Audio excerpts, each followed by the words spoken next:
Pemirsa, Kejaksaan Agung terus menggali keterangan dari pihak-pihak terkait dugaan korupsi pengadaan laptop Chromebook di Kemendikbudristek tahun 2019 hingga 2022. Kejagung pun berencana segera memeriksa ulang mantan Menteri Pendidikan Nadiem Makarim sehingga tidak dapat bebas berpergian ke luar negeri.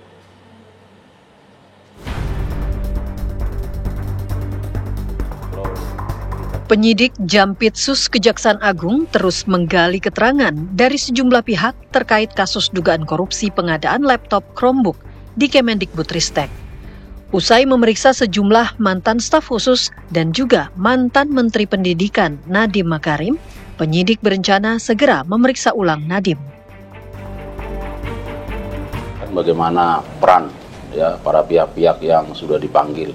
Nah, kemudian bahwa penyidik juga menjelaskan bahwa tentu mempunyai rencana untuk melakukan pemanggilan kembali kepada yang bersangkutan terkait dengan banyak hal yang masih dibutuhkan keterangannya. Nah, cuma nanti perlu kita pastikan kapan yang bersangkutan akan dipanggil kembali, tentu nanti akan kita konfirmasi ulang.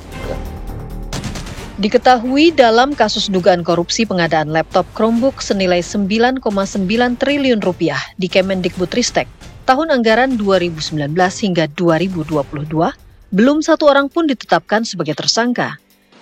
Dalam kapasitas saya sebagai saksi, saya menyampaikan terima kasih dan apresiasi setinggi-tingginya kepada segenap jajaran aparat dari Kejaksaan yang telah menjalankan proses hukum ini dengan baik, mengedepankan azas keadilan, transparansi, dan juga asas praduga tak bersalah. Saya akan terus bersikap kooperatif untuk membantu menjernihkan persoalan ini demi menjaga kepercayaan masyarakat terhadap transformasi pendidikan yang telah kita bangun bersama.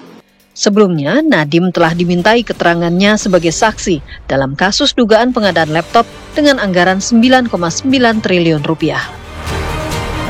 Kepada yang bersangkutan telah dilakukan pencegahan ke luar negeri sejak tanggal 19 Juni 2025 untuk 6 bulan ke depan, sejak tanggal ditetapkan. Dan tentu pencegahan keluar negeri ini oleh penyidik mempertimbangkan dalam rangka memperlancar proses penyidikan ini. Kalau kita tahu saat ini yang bersangkutan juga sudah dipanggil dan diperiksa sebagai saksi dalam perkara ini, dan terkait dengan pencegahan ini juga ada terhadap beberapa orang lain yang sudah dipanggil dan diperiksa sebagai saksi dan dilakukan pencegahan ke luar negeri.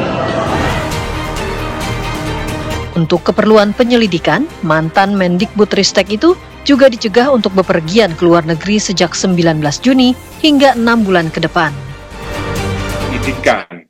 Melalui penyidikan nanti akan dikumpulkan alat bukti dalam rangka membuat terang benderang dan menentukan siapa tersangkanya. Jadi cekal ini bagian untuk mendukung proses penyelidikan, mendukung proses pengumpulan, proses klarifikasi, proses interview, supaya tidak ada kendala. Karena khawatir nanti kalau tidak dicekal, nanti akan keluar negeri, dan ketika nanti keluar negeri akan sulit untuk diperiksa. Makanya apa yang disampaikan oleh Pak Nadiem yang akan kooperatif dan akan mendukung proses penyelidikan ini sebagai bagian dari warga negara yang baik, tentunya patut diapresiasi.